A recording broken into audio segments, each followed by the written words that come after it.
Bapak, Ibu, Saudara yang terkasih di dalam Tuhan Yesus Kristus, selamat malam.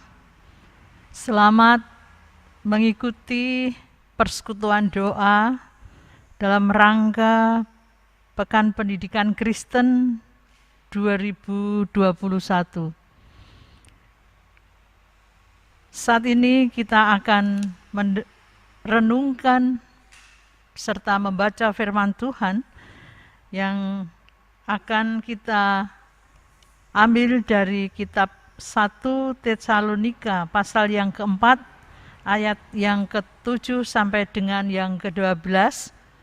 Namun sebelumnya marilah kita datang pada Tuhan dalam doa untuk memohon berkat dan anugerah-Nya. Mari kita berdoa.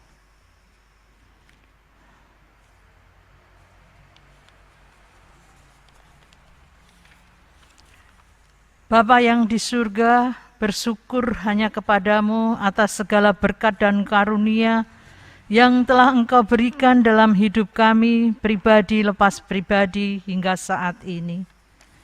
Engkau berikan kesempatan kepada kami malam hari ini untuk membaca, merenungkan firman Tuhan melalui persekutuan doa hari yang keempat di masa penghayatan Pekan Pendidikan Kristen tahun 2021. Turunlah atas kami semua ya Tuhan Roh Kudus, Roh Tuhan, sehingga firman Tuhan yang saat ini akan kami terima memberikan pengajaran dalam hidup kami untuk senantiasa menguatkan iman percaya kami kepada Engkau. Ya Tuhan, berfirmanlah, kami siap untuk menerima dan mewujudkan firman Tuhan dalam kehidupan keseharian kami. Di dalam nama Tuhan kami Yesus Kristus, doa ini kami panjatkan. Amin.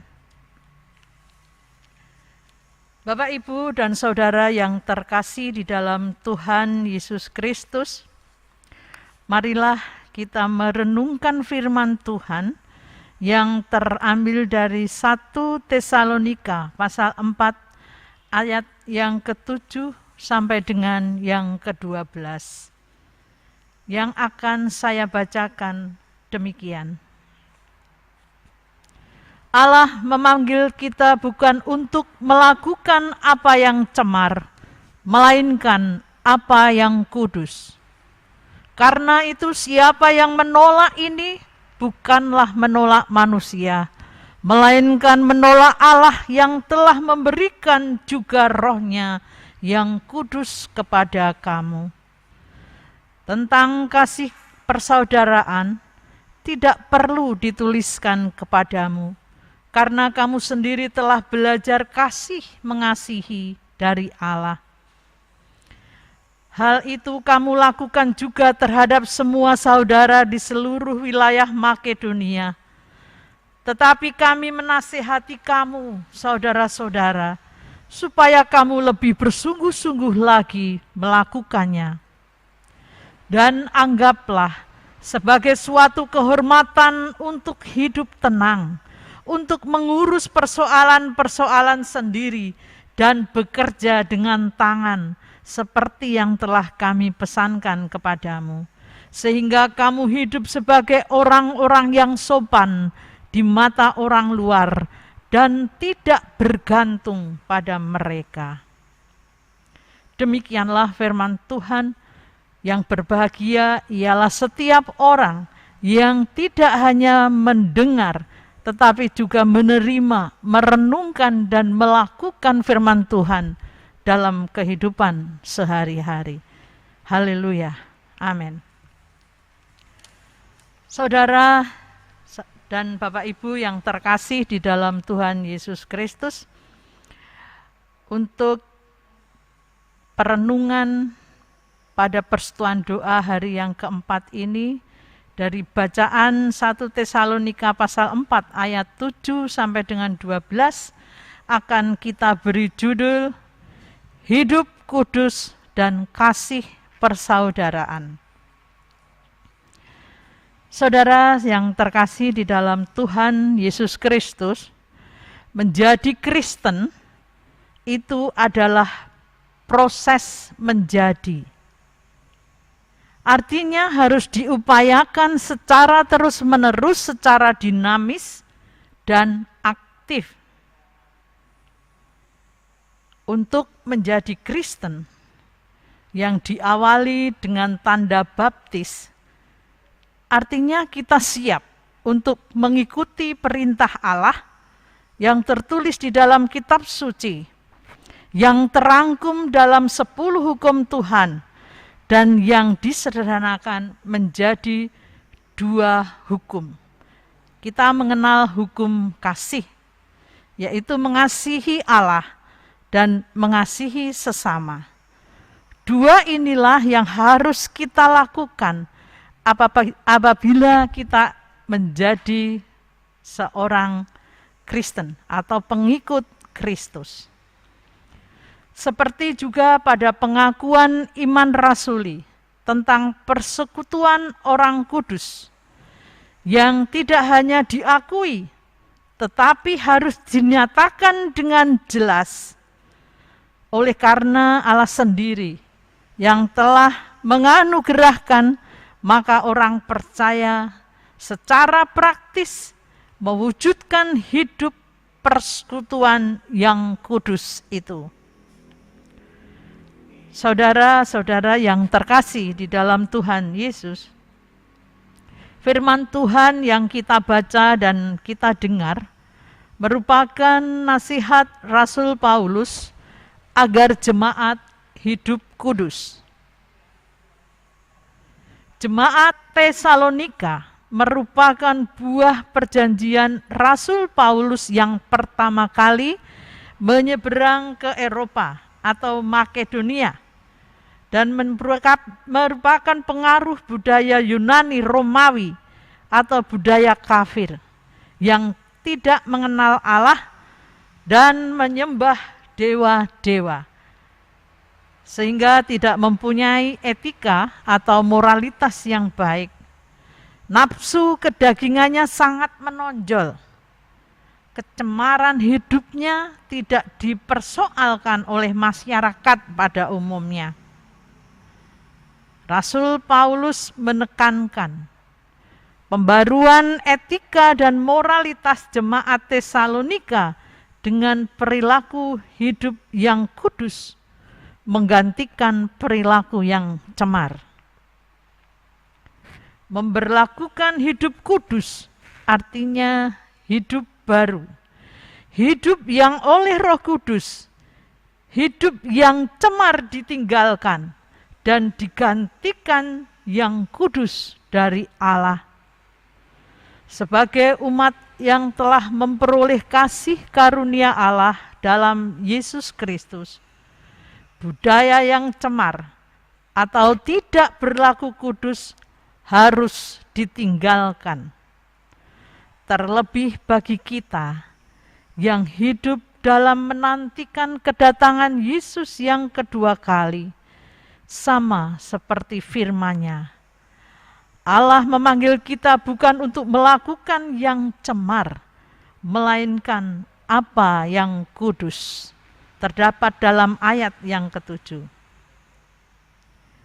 Saudara yang terkasih, di satu pihak orang-orang beriman adalah orang kudus, atau lebih tepatnya yang dikuduskan Allah untuk dirinya. Dan di pihak lain, mereka harus mewujud nyatakan pengudusan dirinya dalam hidup sehari-hari. Karena itu sebagai alat tangan Tuhan, jemaat Tesalonika dipercayakan untuk memberitakan Injil Tuhan, meneruskan karya Allah di tengah-tengah bangsanya. Kasih persaudaraan menjadi fokus berita dan perilaku yang juga harus dikembangkan. Anggaplah sebagai suatu kehormatan untuk hidup tenang, untuk mengurus persoalan-persoalan sendiri dan bekerja dengan tangan. ini bukanlah pokok pembicaraan baru, tetapi termasuk panggilan kasih persaudaraan. Karena gereja sebagai persekutuan hadir di tengah-tengah masyarakat dan bangsa, di mana dengan keadaannya sebagai masyarakat majemuk membutuhkan sikap positif, kreatif, dan aktif. Kasih persaudaraan harus menjadi panduan yang konkret, berkarya, sehingga hidup kita menjadi perekat kesatuan dan persatuan yang hidup. Dengan semangat hidup kudus dan kasih persaudaraan, kita bangun hidup yang sejahtera, aman, damai, dan sentosa. Kiranya Tuhan memampukan kita melakukan apa yang dikehendaki dalam hidup kita. Tuhan memberkati. Amin. Waktu hening untuk kita sejenak.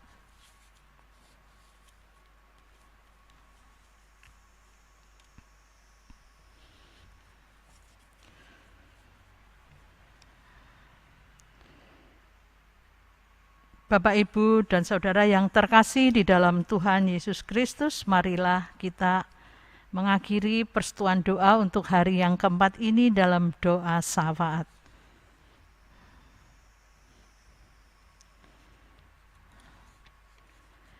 Terima kasih Tuhan akan firman yang baru saja kami terima.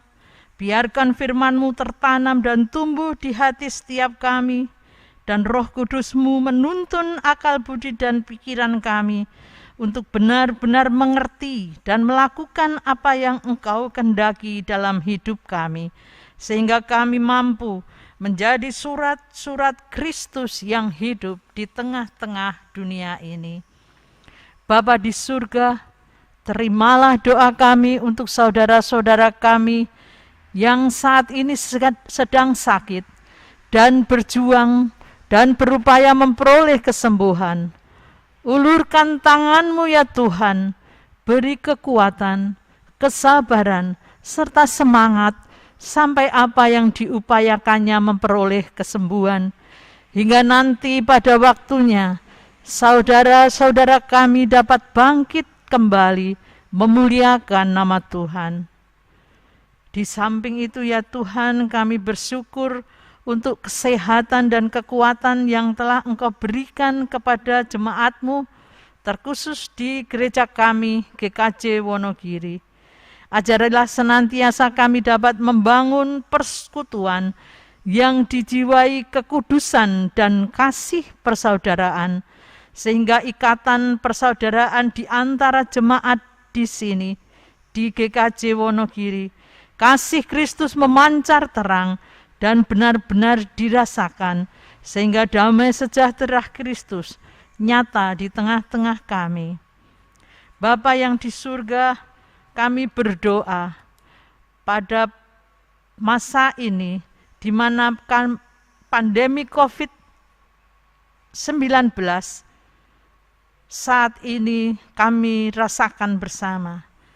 Kami mohon kepadamu ya Tuhan, kiranya pandemi COVID-19 ini bisa segera hilang dari muka bumi ini, sehingga kehidupan bisa berjalan normal, pulih kembali seperti sedia kala, sebagaimana mestinya. Kami berdoa untuk semua orang, tanpa terkecuali, tanpa batasan apapun, dari kanak-kanak, dewasa, orang tua dan lansia, laki-laki dan perempuan, yang kehidupannya mengalami perubahan yang tidak diinginkan karena situasi ini, yang membawa dampak tidak menguntungkan. Kiranya Tuhan kuatkan, Tuhan beri penyertaan dan perlindungan untuk mencari penanganan yang terbaik dalam setiap masalah yang ditemukan dalam kehidupannya. Bagi saudara-saudara kami yang terpapar COVID-19, kiranya beri kekuatan dan kesembuhan.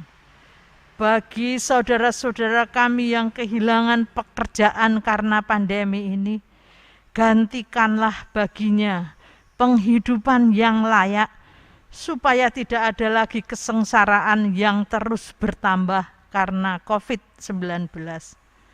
Kami juga mohon kepadamu, teguhkanlah iman para pemimpin kami, Bapak Presiden dan wakilnya, para menteri dan wakil rakyat yang berwenang untuk terus berjalan di jalan-Mu, untuk terus berusaha sebaik-baiknya demi kepentingan bangsa ini. Kami juga menghaturkan segala dosa dan kekurangan kami. Kiranya Engkau mengampuni kami. Tuhan, masih banyak permohonan yang sebenarnya ingin kami sampaikan kepadamu. Namun karena keterbatasan kami di hadapan-Mu, kami tidak menyampaikan apa yang menjadi isi hati kami. Tapi kami percaya Engkau mengetahui apa yang ada jauh di lubuk hati kami. Berkatilah Tuhan permohonan dan doa kami ini yang berkenan di hadirat-Mu, dan yang tidak berkenan di hadirat-Mu kiranya Tuhan singkirkan dari kami. Hanya di dalam doa ini kami landaskan di dalam nama Tuhan kami Yesus Kristus, yang adalah Juru Selamat dan penolong kami, yang senantiasa menolong kami dalam setiap kesesakan dalam hidup kami. Terima kasih Tuhan. Amin. Bapak Ibu, demikian persekutuan doa pada hari yang keempat dalam rangka Hari Pendidikan Kristen 2021. Selamat malam, selamat istirahat, Tuhan memberkati.